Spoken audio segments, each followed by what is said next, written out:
So if you ask me, did the war stop? Maybe it did on the physical level. But on the level of a common person, it still didn't. Because only when the hatred that people are feeling still, when that remains, nothing's changed. Whenever you hear hatred and the hate speech, the war is still ongoing. The war was, as itself, as a structure, was totally changing. For example, you have Srebrenica, and a huge massacre that happened in the 20th century, and by some numbers, figures, you have like more than 6,000 or 7,000 people dead. People believe in that, okay, they have it somewhere in the mind. But a few months ago, there was first time the actual footage of people being killed. And it's like 5 or 6 people, like very terrible footage, like something you cannot watch. And for the first time, people realize here, how does it look? And then the opinion completely changed. So I'm thinking, like, are the people so, I don't want to say stupid, but so like bordered that they have to really see something to believe in? Something growing inside me that I want to know what happened, because those victims were people from my country, because I'm still believing in this, Balkan unity. Socialist Federative Republic of Yugoslavia is one country that no one before cared, like are you a Serb, Croat, Bosnian or anything else. So I don't want to see them as victims of the other side, but they are also victims of my side. When I visited Croatia a few years ago, I saw a very good graffiti that says, like, before we didn't have country, but we had everything. Now we have a country and we have nothing. When you say, like, when you get figures that 75% of the young people never cross the border, then you realize why this is happening, why they are still want to take sides. But I say there are no sides. Or there are sides, like there are people that committed the crimes and us as the victims. So in this chaotic, perverted time of media, there is no possibility for you to find the truth somewhere, in the middle of it, because they are completely opposite sides or they are completely perverted sides, that kind of stuff.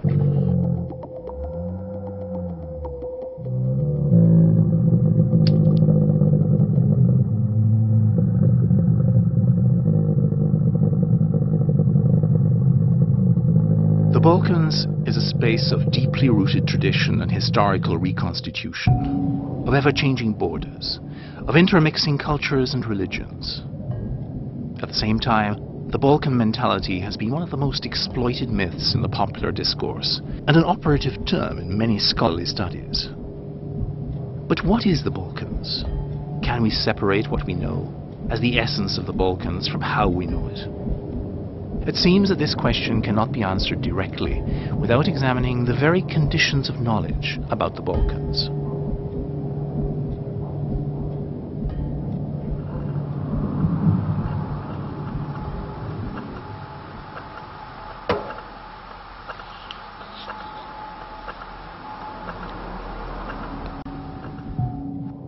In fact, the Balkan studies have become popular in the context of the 90s because of the coincidence of the historical and theoretical factors. Theoretical factors is, in fact, the postmodern theories about the exploration of the subjectivity, identity, flexible, changeable, transformable identity on one side, and the historical coincidences that at that moment Balkan people started their quest for the national identity, for the revived and reformulated national identity. Does Balkan exist? It is typical Freudian and Lacanian question. Why? I ask this question. Because really Balkan doesn't exist. Balkan is always construction. Construction is specific historical moment. Balkan is not Bulgaria, is not Greece, it is not Macedonia, it is not Serbia, it is not Albania. Balkan is story how can we identify or produce ideological and identificational model of Balkanian space. Balkan is ideological construct. Ruritania or Balkan or Western Adriatic or Southeastern Europe. How many names are there? The Balkans are not Balkans, the Balkans are metaphor, and that metaphor is read in a variety of the ways depending on the author and the context. The Balkan, in fact, was constructed in the West as their dark side, as something evil which is out there, and that's the nice way to construct your own identity as a positive identity by having the evil other. And the Balkan gave the chance that this evil other can easily be constructed. What is other theme of the Europe? It is Balkan. Europe needs Balkan to show how exists new European world. Balkan is in that game, it is the picture of the past. And it is construction of very exotic place. I always like to quote Maria Todorova, who in that situation sees a very specific psychoanalytical situation, almost, that West doesn't like to see the Balkans because in the image of the Balkans it recognizes its own image from a couple of centuries ago. So if you recognize your barbaric stages of development, you recognize how primitive, underdeveloped and uneducated you were, so basically you hate to see that part of your life narrative. In any case, the Balkan Peninsula is an ideal field of research. Research on the myths on which local culture and its stereotypes have been built to serve the politics of generating difference-making. In this way, conflicts and geopolitical change is possible. Of course, in the same time, to be very honest, this evil other also was represented with some positive side. We usually say, when we analyze, that all so-called masculine values has been shown in a very negative sense. Like, yes, it is heroism, but heroism with cruelty. It's filthiness, they are dirty. However, this picture of Balkan has some positive elements, which is, for example, hospitality and emotions. This Orient was always shown also as double-sided. What is its, let's say, inner capacity to change? It was dangerous, masculine, cruel, filthy, and so on. But in the same time, there were some beauty. There were some beauty in feminine appearance, in costumes, in folklores, in emotions. Stereotypes about the Balkans are quite rooted in the Western culture because Balkans for many centuries have been that othered, and in relation with the other, the West was defining itself and it was denigrating and forming pejorative images about the Balkans. So that's how the laughter emerged, a sort of protection or softening of that denigrating attitude toward the Balkans on one side, and the despair was born because the West was incapable of handling the Balkan situation in a proper way. Why Europe? European culture, European intellectuals, traveler across the Balkan in 16th, 17th century wrote stories about dark place of the Europe. Why the avant-garde artists of the 10th or 20th in 20th century speak about the Balkanian man? Why, after the ex-Yugoslavian wars, European curators start to produce images of new Balkan? Why film industry produce specific model or image identification of the Balkan? The answer is always political.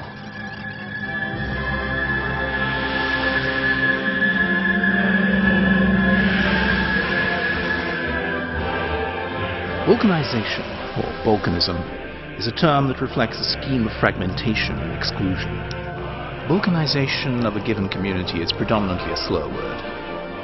It suggests a narcissistic division of large collectives into smaller splinter groups that assert themselves in bloodshed and cruel hatred, in cunning moralism of purity, and in ritual evocation of ancient herds.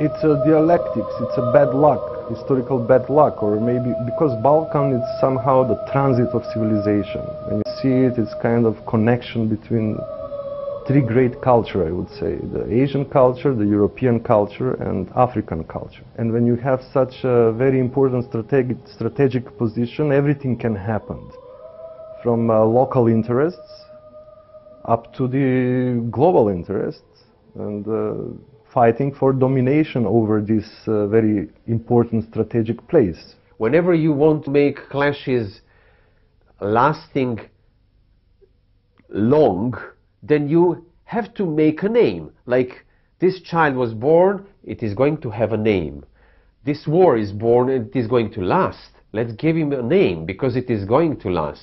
And whenever you say the Balkans, you always think of mostly wars and political fragmentation and making more states. The Ottoman Empire that just left a huge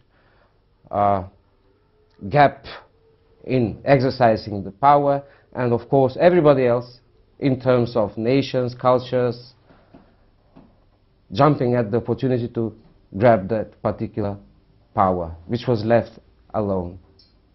And this term is now used in as many different contexts as you may number, whether it be it Iran, Iraq, Chechnya, or any conflict situation is then perceived as a process of Balkanization. It's just reoccurring term that is used mostly in a without respect of the differences. So Balkanization just now means a turmoil and despotism, soldatesca, militia, terror and confusion. Actually, it's a vindication of any foreign intervention. When you say we have Balkanization at stake, it means okay, we have to intervene.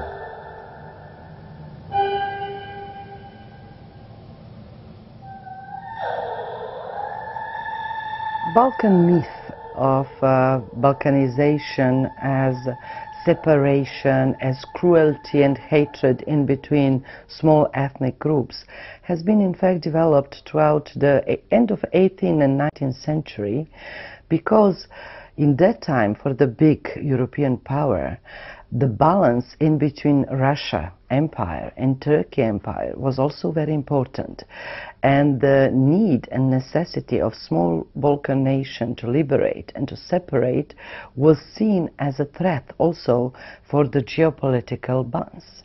So what we as a people from Balkans expected, that the Europe is going to support our need and desire to be liberated from the Turkey, was in fact not really granted in history. Even Victor Hugo has to write a poem about silent Europe, who just leaves the people in their fight for liberation. In the eve of the French Revolution, it became apparent that the king does not have the power anymore, and that that particular space of power, of absolute power, is vacant. No one is claiming it or performing the power.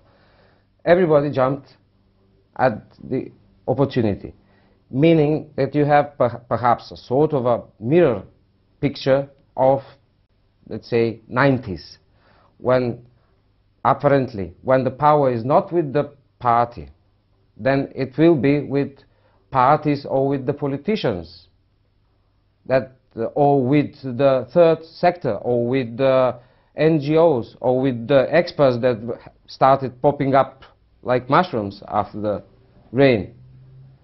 Then you have, on the larger scale, the situation that you may describe as Balkanization. On the Balkans, we didn't have, at end of 18th and the beginning of 19th century, the real intelligentsia who could explore the history on the basis of the research and facts. But the history was developed through oral myths among the people. And of course there, in myths, in epic poems, songs, there was not facts about ourselves or about others, but what we would like to present to ourselves. So it's usually represented us as victims and all the others, even those who have been also under Turkish rule and oppressed, as potential danger, conquerors or traitors once upon a time in history.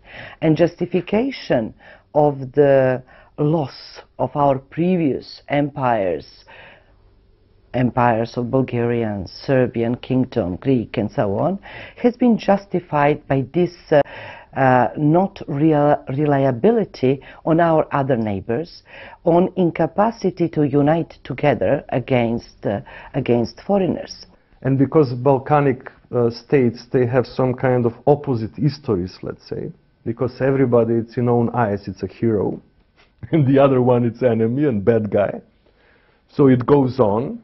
It's a populistic propaganda. Every local elite uses it.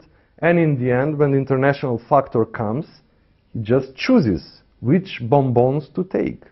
For example, the Russian international factor will accept Orthodox, and Anglo-Saxonic will accept, let's say, Catholics and, you know, Protestant, who are few, but they are still. And of course, the Tehran will choose the Muslims, and it goes on, or Americans, because they need them, and so on. I mean, it's a big game. It's a theater, Teatro Mundi. This, I think, feeling this myths of us, each of us, being a victim, and the only people who really kept the light of freedom or spirit of the freedom, created a lot of, and about the others as servants of the occupator and so on, also created a lot of internal stigmas and internal conflicts, which has been reinforced by this foreign outside view about Balkans as the place of hatred, about the place of extreme cruelty. The Carnegie Committee, for example, during First and Second Balkan War, when they investigated what is happening, they could conclude that such kind of crimes has never been seen previously in history, which in fact also was not true, because during the American Civil War, in the, let's say, 50 years before that, the cruelty was as big, as same, but each people intend to forget their, let's say, dark sides of their past.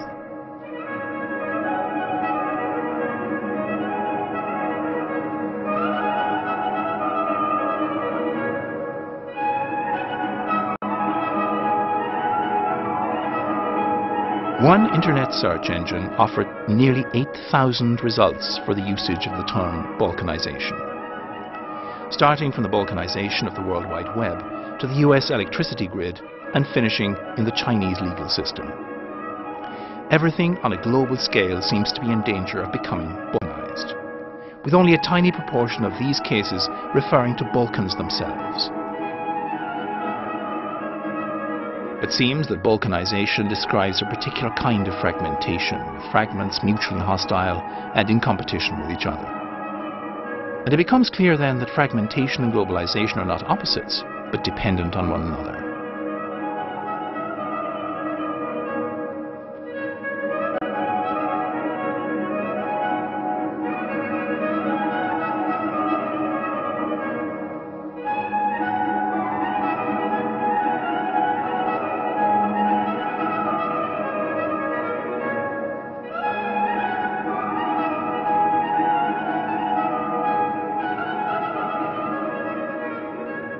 Balkans have started to promote and to perpetuate the Balkanocentric vision of Europe. In fact, at this moment we have both the Europeanization of the Balkans, but we have the Balkanization of Europe.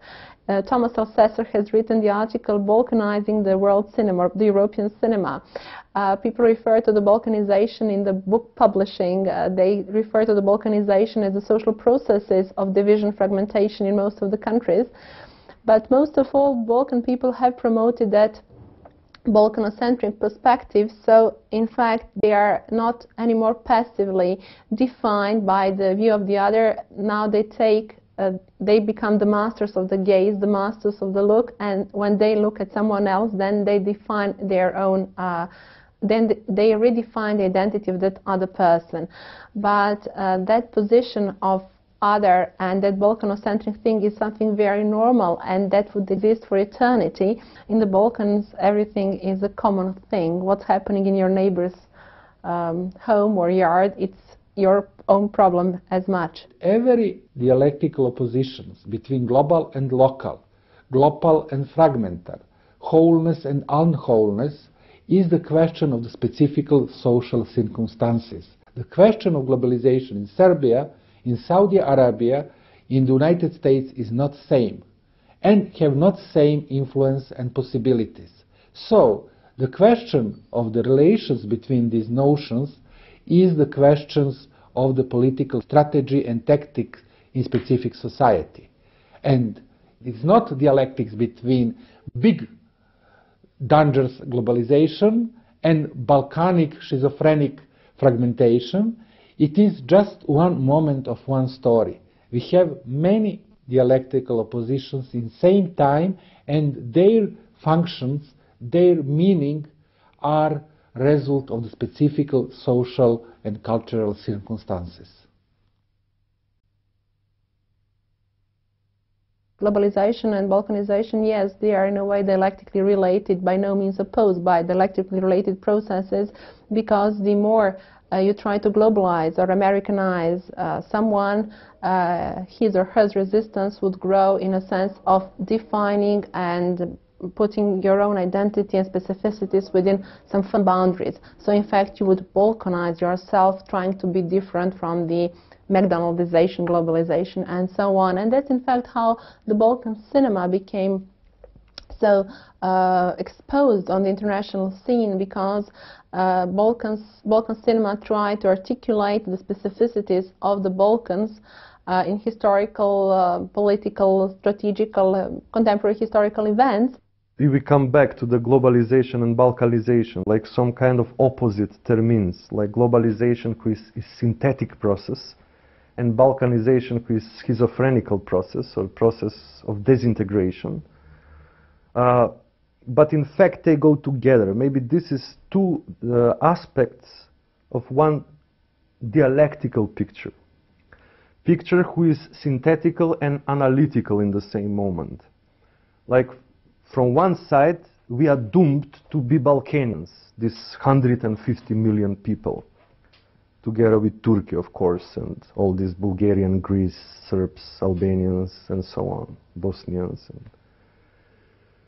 So from one side, we know that we are Balkanians, that we belong to a certain area. But from the other side, this separation goes on more and more and more, and separation, atomization actually, which is again Balkanian idea of Democritus, right? And from the other side, we feel that there is a big brother, bigger than ever, who is controlling all these elements and trying to make them even smaller. But his main concept of playing this game is finding the separation. He's finding them immediately, especially he's penetrating into the religious discourse, and he's finding the separation and schizophrenical elements there. And then he's simply backupping them. So he's backupping their small imperial desires. And then you have this process of conflicts. But you have global identity, because we are all Balkanians.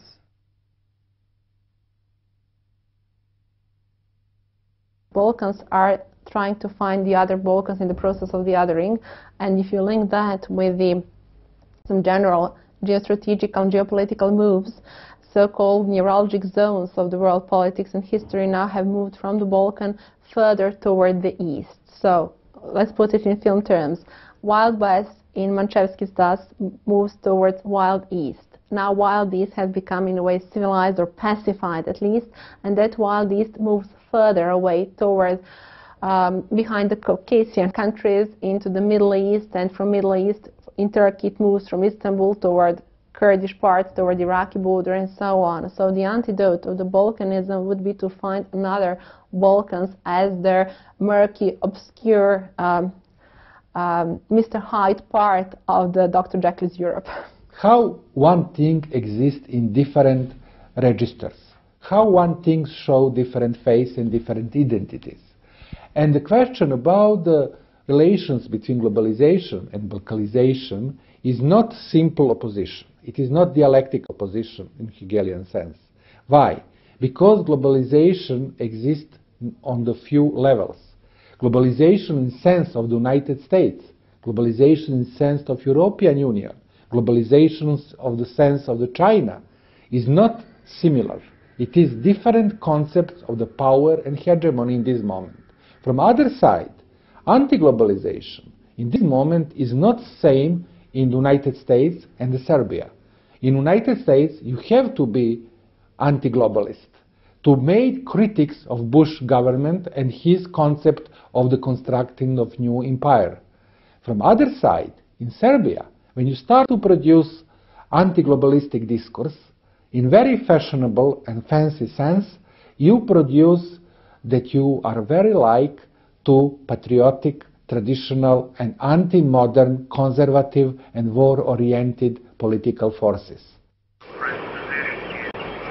In theoretical studies, it is often pointed out that Europe, by imagining itself and its own freedom, has created borders. The European hegemony on cultural representation has constructed the Balkans as its dangerous exterior, as the dark side of the collective enlightened Europe. If Europe is the brave man, who is self-selected to take upon himself the risk of the liberation of humanity, then in order to succeed, he must exclude others from his identity. Like Dracula, for example, that when he needed to have a home, European literature situated him in the Balkans.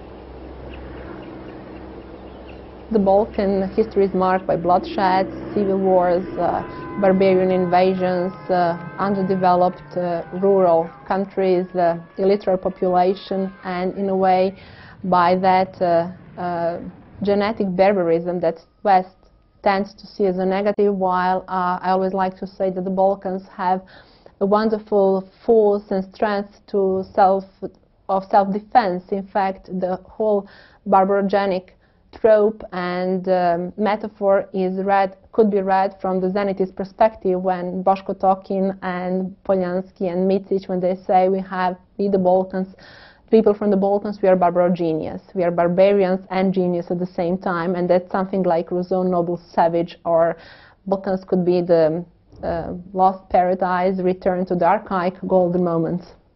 What is typical Balkanian artwork in this moment, in visual art or in the cinema, or in theater dance? It is new media which come from the West and Balkanian story about wild, dark, unconsciousness place and people which exist in the dark world, dark wood. This connection of the new technology and dark stories is constructions of the new image of the Balkan. Europe, as every kind of constructions, need opposite image. Opposite image, inverse image, is understood and projected on this space. This space in this moment is not treated as post-socialist space, what really this space, with exception of Greece, was. But this space was interpreted as place of the dark, pre-cultural forces and pre-cultural images of some secret stories about the Europe. Europe want to produce own secret history. Should the artist be used in illustrating maybe a concept by others? Yes, of course. You know, should exhibitions be done within the framework of the Balkan? What is the Balkan? You know, where is the Balkan? What is happening in the Balkan? Yes, fine. Everything is fine. But should everybody from the Balkan, you know, having been born here or coming to live and work here, how can that person illustrate or understand itself through this filter called Balkan? I find it quite problematic. The best artists I see are not the ones who illustrate what the West needs to see. I do not know. It is a very dangerous question why the Balkans are that different. And at the very same time, we are very aware that we are not that different. So it's like a fiction. I think that Balkan is 50% a fiction which is not existing. The dreams which we made, all of us, inside the Balkans and outside the Balkans. We really repair the history by making the very same one, which is a paradox again. And we are like not being creative enough to make some other Balkans out of this place. And the prejudices are still there. Regarding the cultures and the identities, it has been observed that in periods of confusion, when there is no clear perspective, a disoriented culture looks for new codes, while at the same time it resurrects the old cultural ones. This is the case for the Balkans. Although they are trapped into their own history, they also experience particular relation with memory. What is unique for me in this region, really covering Turkey as well, they are unique situation with the memory, I guess. What I mean is that we have a short span memory. And I think that is the only way that we can cope with difficulties. And what I mean, again, horrible catastrophes are happening, and we have the ability to forget them. Not maybe forgetting, but we have the ability to forget the influences of it in such a short time. Maybe we have too much catastrophes, that's why. But this is the only way that we can adapt and we can go on, which is very unique for me, for Balkan. What I'm saying is that you have a war, really horrible things are going on and so forth, and then in 2 years, you forget it and you start another thing. Last year, I was thinking like that. I was in a picnic, a new media picnic in Sarajevo, organized by Proba. And you had, I think, all the former Yugoslavian participants talking on the same table, talking about another issue. I was thinking, I mean, it's so recent whatever happened, and look, they're really, we're going on, and nobody is really having this huge hatred towards us and blocking the way to go on, and you're moving. And I was also thinking, it's the short memory span. But that's the Balkan mentality. If you don't come and sit down with me and hear me out, and you know, if we don't maybe just go through everything twice over, all history and, you know, traditions and sports and politics and social this, that, the other, and EU criticism and everything, we will not arrive to, we will not be able to meet, we will not be able to fall in love. And if we don't fall in love, if we don't fall for each other, you know, we maybe can believe that what's going to come out will be true, you know, would be truthful, would be real. The Balkan is most likely so amazing, or could be amazing, so it maybe needs somebody to formulate this amazement, you know, and but it could be a circus, and it is a circus, but it's wrong to be all the time the circus.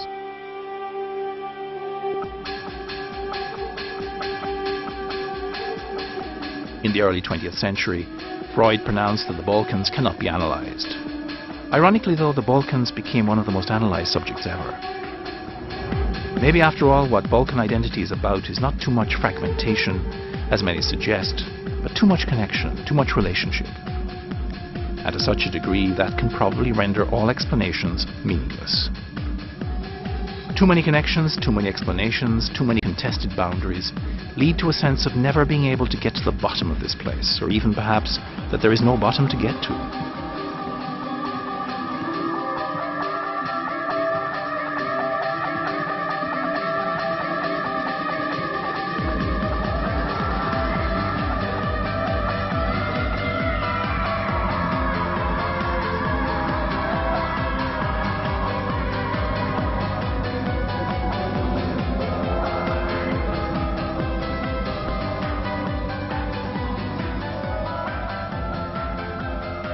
whenever I go to any other Balkan country, yes, the ingredients are the same to make the food. It's so same.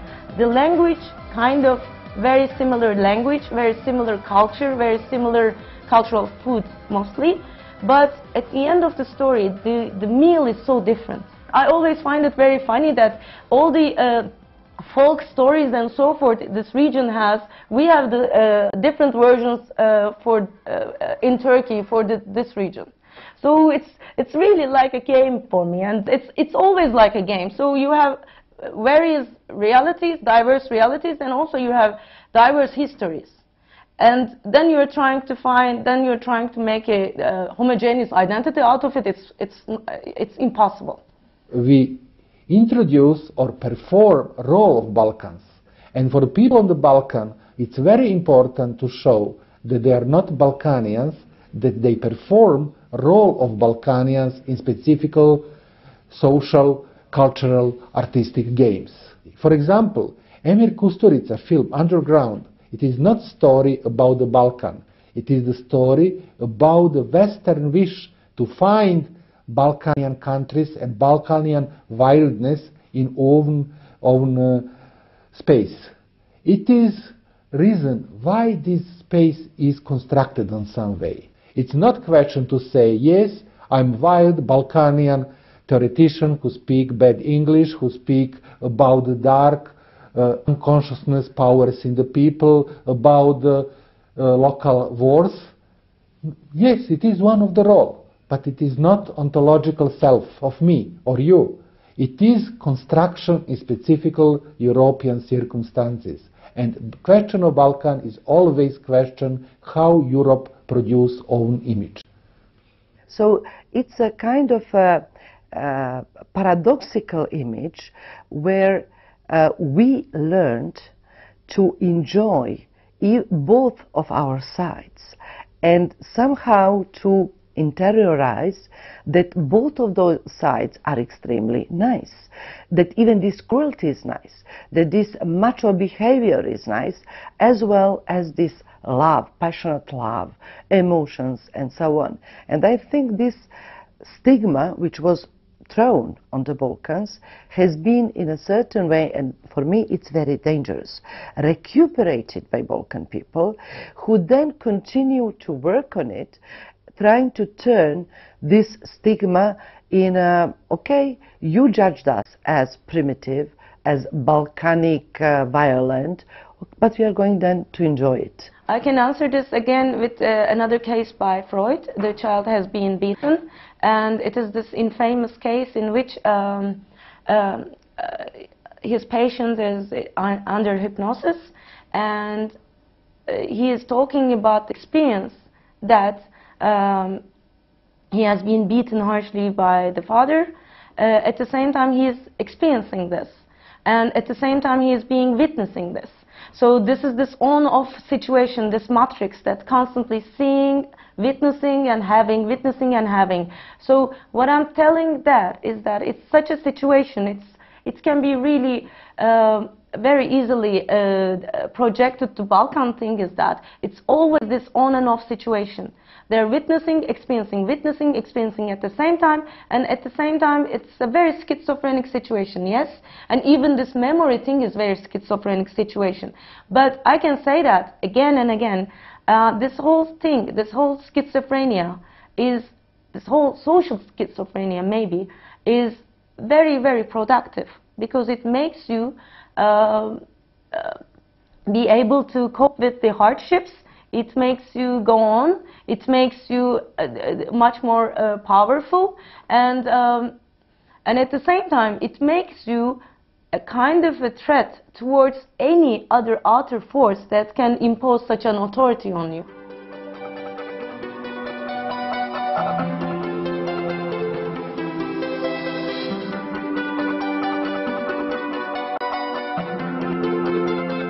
In history, the Balkans as a synonym of the hatred and ethnic cleansing seem to appear in the international scene only when there's a problem of separating sides clearly. This is what happened with the collapse of the Ottoman Empire, with the Balkan Wars and the two World Wars, and also coming to the recent past in 1989 with the collapse of communism, that ended in the wars in former Yugoslavia. In between these two phases, the Balkans seem to disappear from the scene, like a sleepwalker who returns to bed.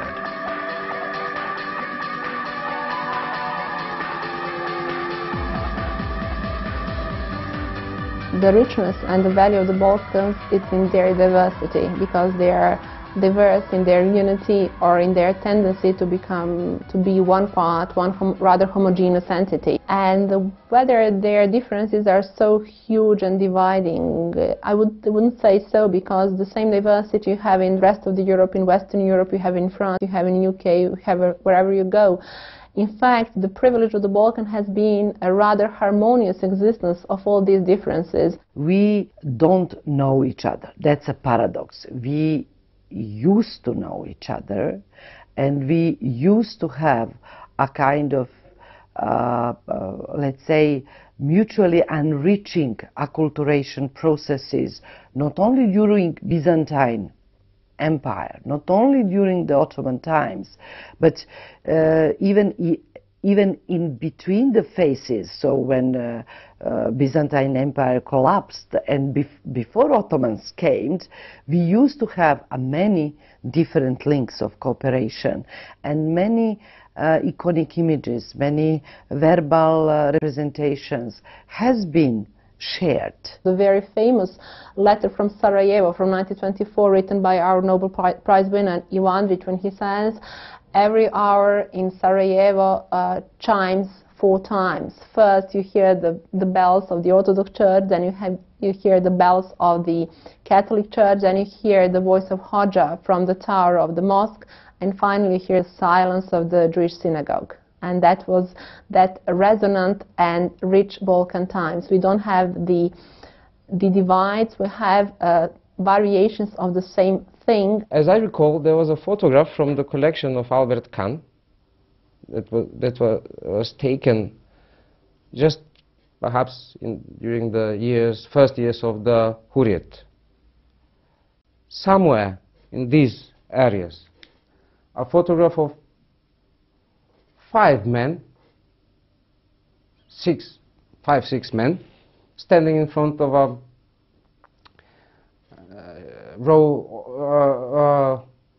string of shanty shops, and they were like standing one next to the other. It was a horizontal landscape format, and there is a caption, the original caption, saying that this is a picture of Macedonian, Albanian, Turk, Jewish, and with a small explanation. They can be differentiated by the hats. Everybody has a different cap, like this has a red, white, black. Otherwise, you cannot tell who's who. The fact that they were together before the photographer in 1908 maybe is not very telling, but to me it tells something, that they were there together at that very moment. They were not just going for jugglers, they were not cutting their throats. These clashes or war between Croats and Serbs was not based on differences of those two nations. It was based on the very similarities. It sounds like abstract or absurd, but it isn't. You know, it's like making a profit out of making brand new states in this area regarding literature, publishing and copyright system. I'll tell you what I mean. We used to have one language in Bosnia, in Croatia and in Serbia. This language was without a doubt one language, and still is scientifically. But politically, we have 3 brand new languages. As far as I can see, we'll have the 4th one in Montenegro, which is laughable. I mean, seriously, saying that these are the different languages, it's very wrong. This is not a nationalist talking now. This is a scientific linguistic root of our very common language. But What is the consequence? One of the consequences. We made smaller markets with 4 or 3 languages, and who earns the money? The copyright owners.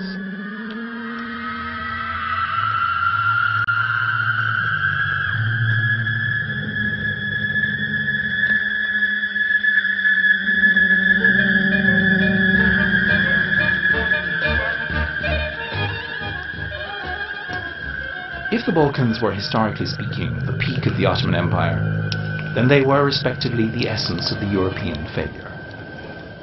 For both sides, this was due to the obvious incompetence of Central Europe and to its plans to impose and manipulate a mosaic of states over a pre-existing mosaic of nations.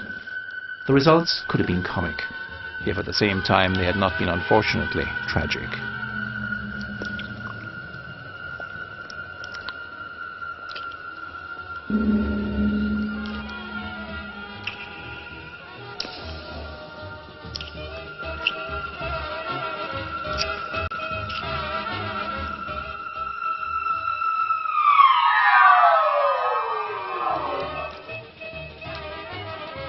Things that happened during the 80s and 90s at the very heart of the Balkans happened because the power was left for anyone to use it or misuse it. So the same way as it happened before. That's the tradition, rather than tradition in building identities. In between, when there is a major power or major political project that is running, there are no examples of this kind of balkanization or clashing identities. But lacking the project, lacking the concept of future together in some sort of togetherness, everybody is actually striving for the leading position, for that particular small Balkan-type hegemony.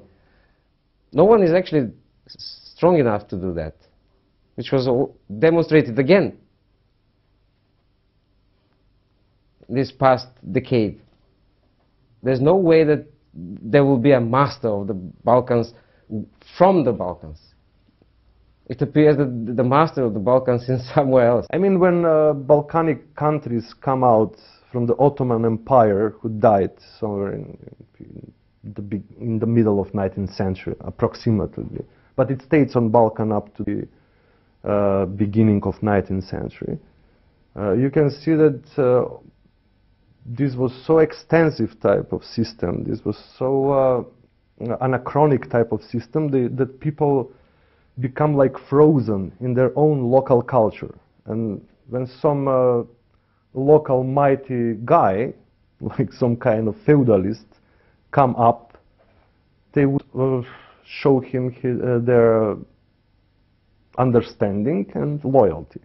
And slowly, slowly, they would create some kind of structure, and after a while, would be some kind of national structure. First of all, during this long period of being ruled by somebody, the norms has been seen, even if they are very good, but they are seen as imposed, as something which is not part of our values, of our culture, and any kind of misbehavior against the norms was evaluated extremely positively. So our hero, Marko Kraljević, is is destroying the roads. And the Turks are coming and asking him, why you are, Marko, destroying the roads? And he even wants to communicate, to explain to them. Just his role is to destroy the roads, because a friend can find his way even if there is no constructed road. But enemy, the military, needs a road to come. What's in a name? The obsession with names is the condition of every identity. In the Balkans, as everywhere else in the West, people and nations fight for certain names and against others. In most cases, for names that constitute fiction and drama situations. What could be the future of names and identities for the Balkan people? Is there any possibility to escape from the Balkans? the identities are not required anymore in the way they were required 100 years ago or 200 years ago. There's nothing coherent around me that can define me the way that would have defined me, let's say, 100 years ago. Presently,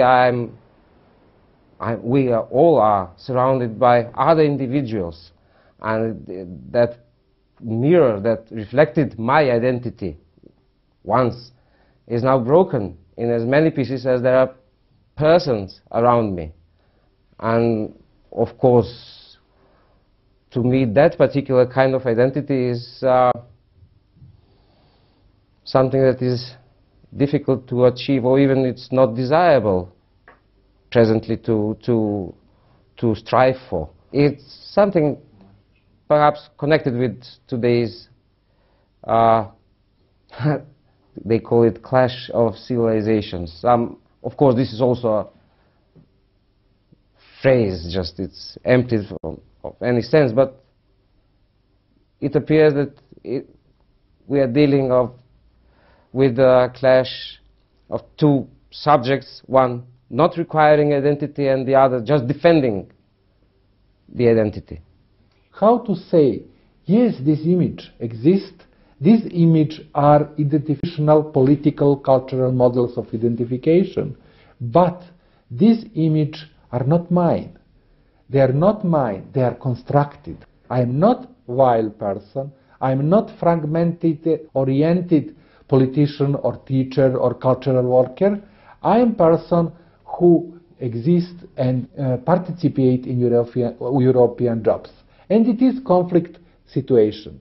Balkan is the place of the paradox. You should have a really strong identity in order to feel something will be threatening your identity. If you don't have the strong identity as a homogeneous identity, nothing can threaten you. I mean, you will go on as it is. If I cannot define the identity, I can't define any threat to this as well.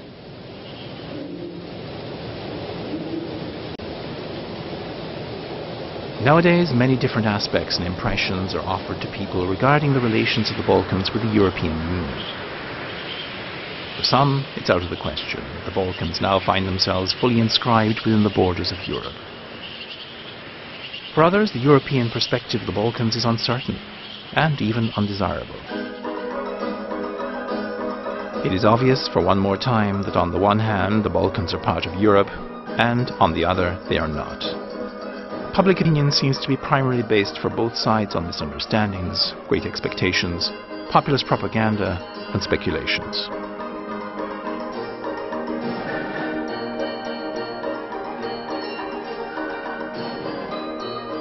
In this moment on the Balkan, especially on the post-socialist Balkan, exist the stories about the people who want to participate in Europe, who want to become as the people in the TV soft opera Sex and City, but from other side exist people who are against the West, who are against the Western concept of society.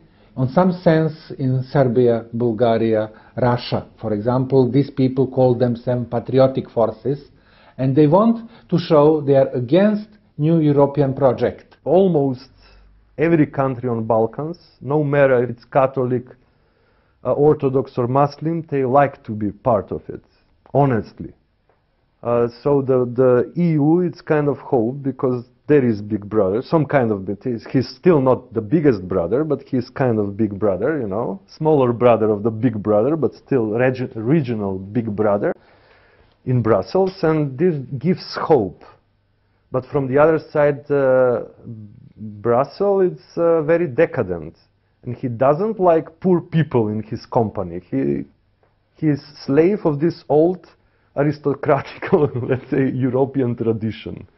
And they don't like that somebody who is poor, who is temperament, who is, you know, who likes to play all the time, who has great libido, to be around and to really destroy his afternoon relaxation. We do have to integrate it in the EU idea, but we are absolutely, having the idea of Europe as a big whore who has let us down so many times. So we are not really interested, but we know that's, the way to go. Somehow we could not jump and attach ourselves as a 52nd state of the United States, basically, so there is this criticism, I sense in myself and others when we understand our identity and reality today.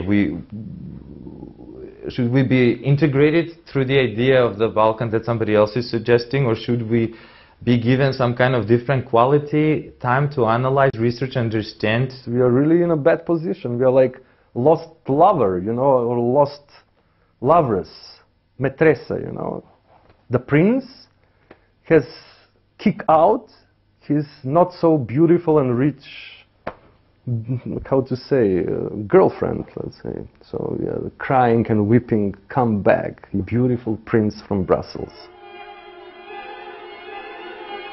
In reality, what is at stake here is the definition of the modes of inclusion and exclusion in the European sphere. A public sphere of bureaucracy and of relations of force, which also consists of communication and cooperation fields between people. In other words, the question is, what are the potentialities for a different future for the Balkans? I think that we can only really experience the freedom the moment we are all going to be part of the Europe. Why? Because now, when we are in the process of entering, accession, or approaching nearby, in fact, what is presented to people are always conditions and conditions. If we want to enter in Europe, we have to do that and that. We have to change our educational system that provoked a lot of tensions. We have to change our values, all our legal initiatives, so on. So up to now, this process of entering in Europe, unfortunately, our elites has not been yet capable to represent as a process of gaining freedom.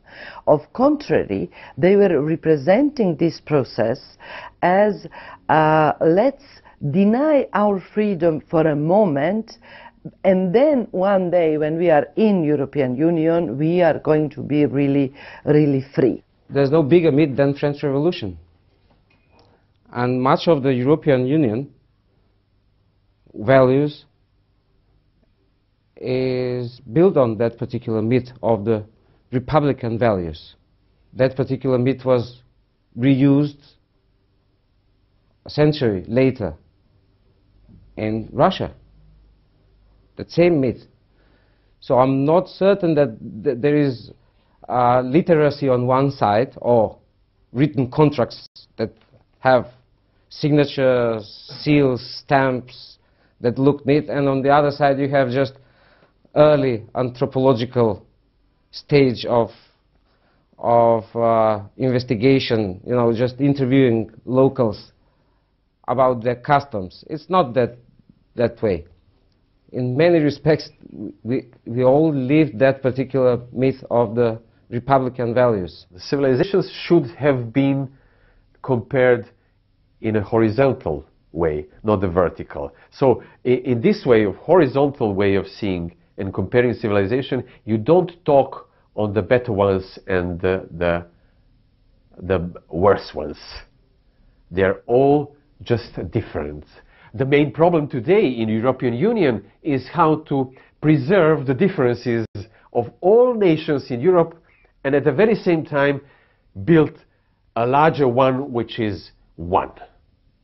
It is not an easy task, as we can see every day. What is Europe? I mean, this is another thing. I mean, are we talking about northern countries of Europe? Are we talking about Central Europe? Are we talking about Eastern, Southern Europe? They're all different. This is the same that you can apply to Europe as well. And of course, with EU and everything, I'm still thinking that just like globalization, the Central Europe is having the all benefits of this EU, and the other small parts are now a little bit suffering in terms of politics, in terms of social, in terms of economical conditions, and as such.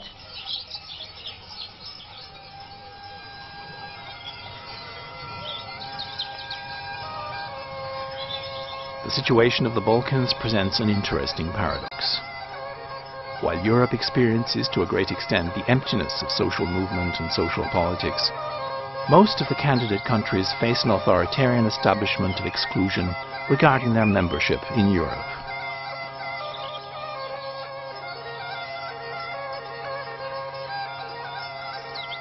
Construction of the European Union and European Union's culture is construction of the neoliberal non-conflict societies. And in this context, Balkan is treated as conflict space, anti-European, anti-neoliberal, anti-modern or postmodern space. Space which is space of the fragmentation, war, conflicts, etc., etc. And Europe won't, if you say Europe won't, it's meaning that Europe has some identity or self, want to show own unconsciousness. In this moment, Europe have problem with own structure. What is the center and what is margin? What is the concept of the imperial culture, or it is a question of the non-imperial net or rhythm organization of society? In this moment, we have many problems because the central classical modernistic concept of the hegemony of the big cultures, big art exists. Presently, what's copyrighted is a topic that was once assessed in the French philosophy of the 80s, the topic of basic values, meaning that you have a consensus that human rights are the basic value that must be defended in every respect and promoted in this or that direction. And now you have a situation that when you have such a strong consensus, the only thing that you can do is to point at what's unacceptable. The first thing that was unacceptable was the Balkan situation of the 90s. In Turkey, the majority wants to go to EU, okay? When you talk with the majority, most of them, the majority that I'm talking, they have never been to Europe before. And for them, EU meaning wonderful standards with health service. The day we are into EU, the next day we will wake up, we will all have wonderful, houses, cars and health service, police, and all those stuff. And education system will be nice, and it will be because they think that Europe is really kind of heaven, okay? But they have no idea about the other frustrations. They have no idea about the real reality going on in these regions. What's in it? What's not? With some of the cases, yes, maybe your health service will be much more better, but then maybe the quality of the health service will be down and things like that. The politics actually migrated to Brussels. There, someone is talking about where we are going. Everywhere else, you have a situation of perpetual scandal.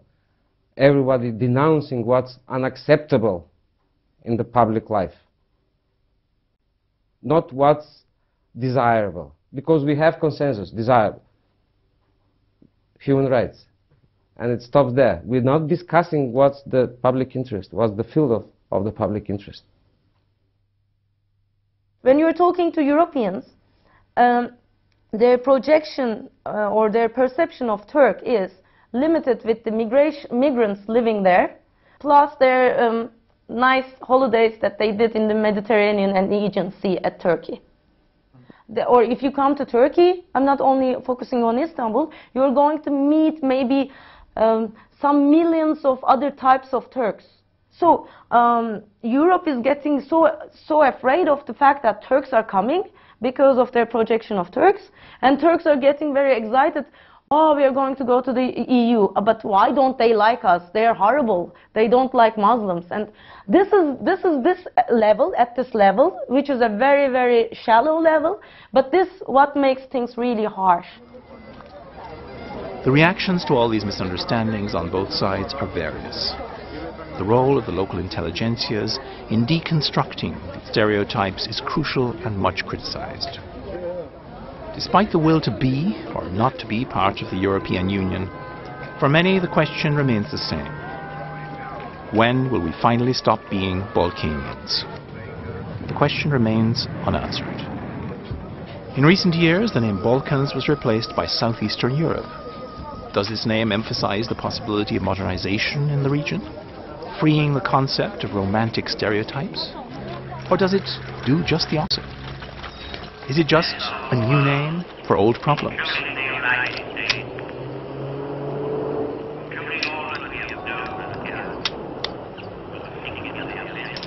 Very often the intelligentsia is perceived in Balkan countries, and it was even written by one of Bulgarian sociologist and cultural studies person, Alexander Kiosev, as self-colonizing.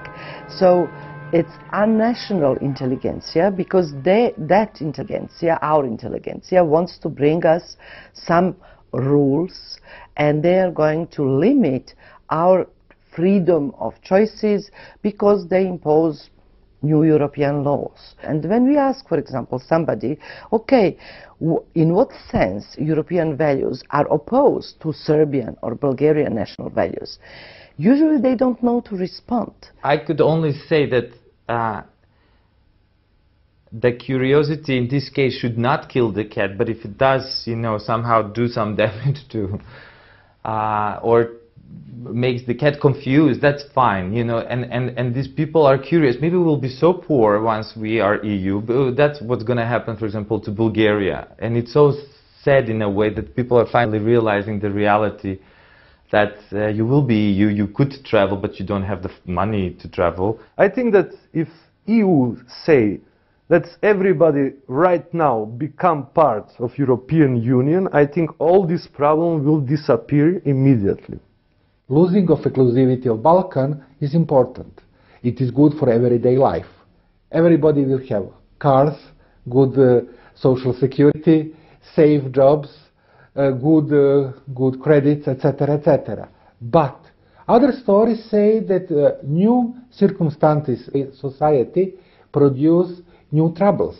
Maybe New Europe have to find and to produce and to understand and to try to make solutions for new problems in the new world. This is two quite opposite stories. Now, of course, exists a third story. It is a story about, which produce patriotic forces. It say that the European Union is at the end. That the end of the utopia of European harmony is happening now. And the Balkanist place with this end will start. But it is also right-wing dream.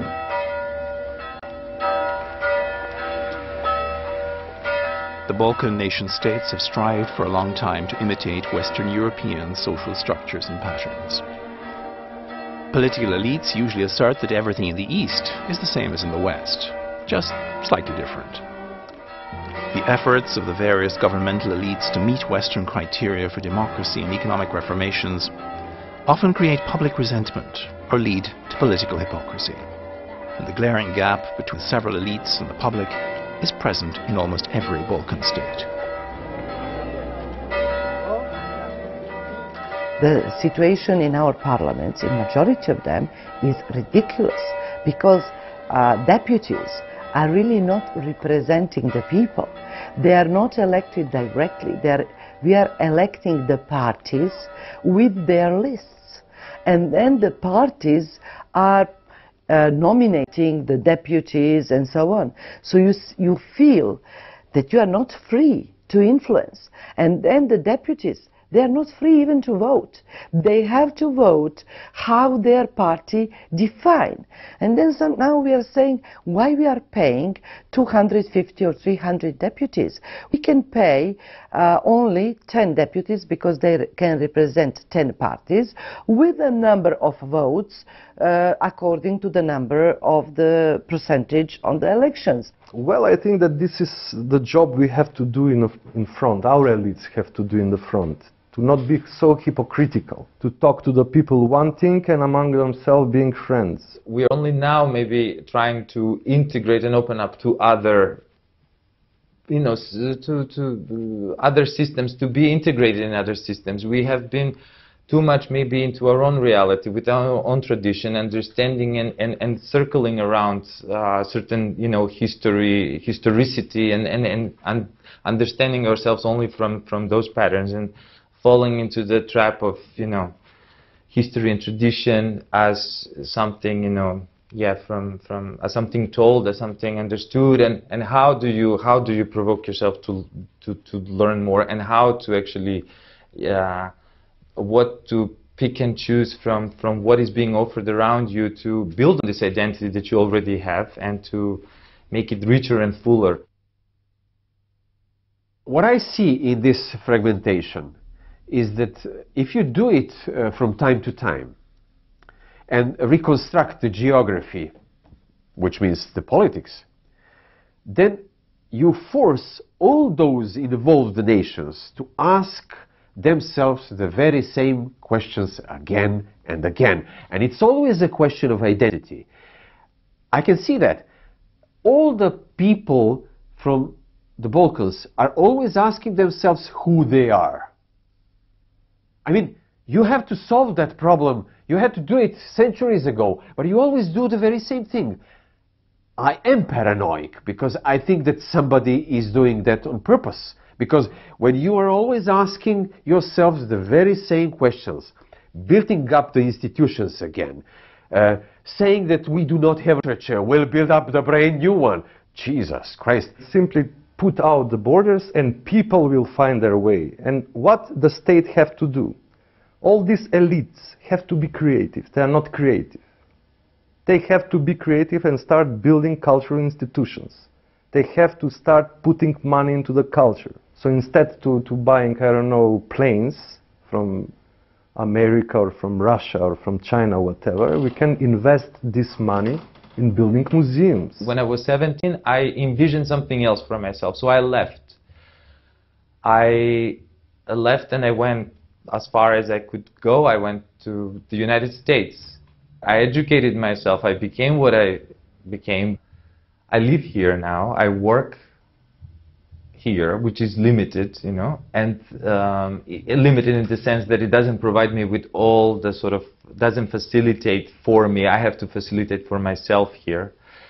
And it has provided an interesting position because I have to develop my world here. I have to establish what I know it works, the standards maybe that I think are necessary to exist here as well. And I should find the right people, the right collaborators to create an idea that will allow others also to mirror into, and so that we could work and live here and not dream of other things.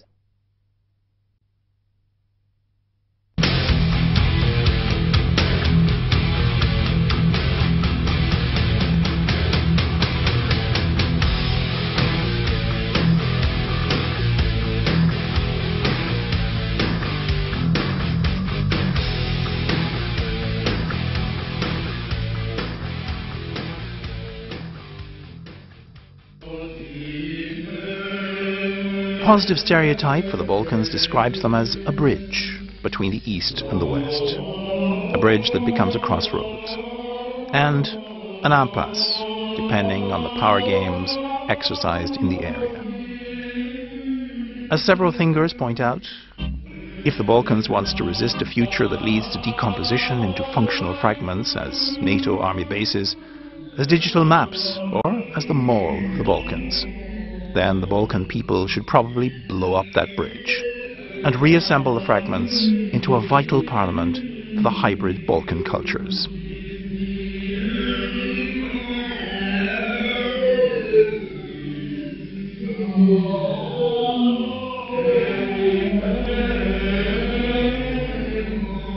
On the opposite side of this particular contents of Balkanization is the same fragmented reality, but in a very coherent social framework.